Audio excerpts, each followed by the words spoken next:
ईमानदारी का फल। बहुत समय पहले सिकंदर नाम का आदमी किसी गांव में रहता था।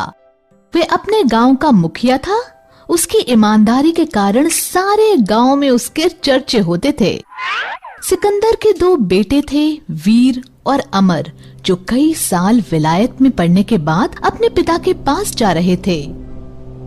कुछ दिनों बाद वीर और अमर घर पहुंचते हैं और उन्हें देख उनके पिता बहुत खुश होते हैं और कहते हैं, बेटा वीर और अमर, आज मैं बहुत खुश हूँ। कितने बड़े हो गए हो तुम दोनों। और इस प्रकार वो परिवार खुशी खुशी जीवन बिताने लगता है। एक शाम की बात है। सिकंदर सोचता है, अब मेरे दोनों बेटे बड़े और समझदार हो चुके हैं, इसलिए किसी एक को मुझे गांव के मुखिया का दायित्व दे देना चाहिए। लेकिन दोनों में से कौन होगा इसके योग्य? तभी सिकंदर को एक युक्ति सूझती है और वो दोनों बेटों के पास जाकर उन्हें 5-5 सिक्के पकड़ा के कहता है, अमर और वीर, मैं चाहता हूँ तुम शहर जाओ और इन 5 सिक्कों से 10 सिक्के कमा के लाओ। जो ये काम 10 दिन में कर देगा उसे मैं गांव का मुखिया बना दूंगा। अब 5 के 10 सिक्के करने थे और समय बहुत कम था। ये सोच के अमर और वीर शहर चले जाते हैं। शहर जाके अमर सोचता है, पिताजी ने 10 दिन दिए हैं, बहुत समय है। मैं आसानी से इन 5 सिक्कों से 10 सिक्के कमाऊंगा। और वैसे भी वीर से अधिक पढ़ा लिखा मैं हूँ, इसलिए पिताजी मुझे ही मुखिया बनाएंगे। लेकिन दूसरी तरफ वीर था, जिसने बिना समय लिए उन 5 सिक्कों के खिलौने ले लिए और शहर जाके एक बाजार में खिलौनों की दुकान लगा ली। अब 5 दिन बीत चुके थे। अभी भी 5 दिन है, कुछ दिन और आराम कर लूं, फिर काम करेंगे। लेकिन वीर ने वो दुकान लगा के रखी और सोचा, अभी तक तो केवल 2 ही सिक्के कमा पाया हूँ और 5 दिन हो गए। अब मैं शाम की जगह रात तक काम करूँगा, तभी अधिक कमा पाऊंगा। और इस प्रकार वीर दिन रात पूरी लगन और ईमानदारी से काम करता। अब दिन बीत रहे थे। एक तरफ अमर था, जो आलस के कारण घर में ही सोता, खाता और पीता, और एक तरफ वीर, जो दिन रात दुकान पर मेहनत करता।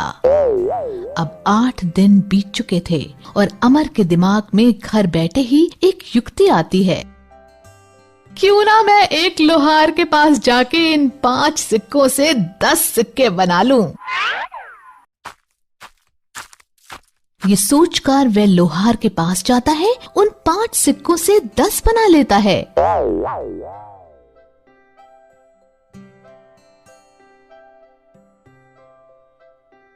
और गांव जाकर वे 10 सिक्के पिताजी को दे देता है।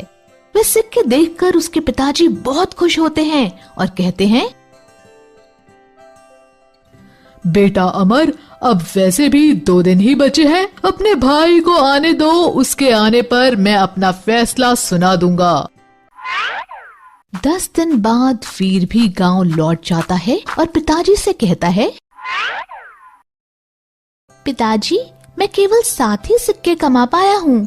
आप अमर को ही मुखिया बनाइए, वो अच्छे से सब संभाल पाएगा। सिकंदर मुस्कुराते हुए कहता है, मैं सब जानता हूँ किसने कितनी ईमानदारी से कितना काम किया है। ये बोल वो वीर से कहते हैं, वीर बेटा, मुझे तुम पर नाज है। मैं यही देखना चाहता था कि कौन ईमानदारी से अपना काम करता है, क्योंकि एक अच्छा मुखिया या राजा वही होता है जो अपने सब फैसले ईमानदारी से ले। वीर, मैं तुम्हें आज से इस गांव का मुखिया घोषित करता हूँ। शिक्षा, इससे हमें ये शिक्षा मिलती है कि हमें अपना काम पूरी लगन और ईमानदारी से करना चाहिए, क्योंकि ईमानदारी जीवन भर काम आती है। बच्चों, उम्मीद है कि आपको हमारी ये कहानी पसंद आई होगी। कृपया हमारे चैनल को सब्सक्राइब करें और सभी अपडेट्स के लिए बेल आइकन जरूर क्लिक करें। और हाँ, वीडियो लाइक और शेयर करना मत भूलिएगा। चलो फिर अगली कहानी तक अपना ख्याल रखना। Bye bye.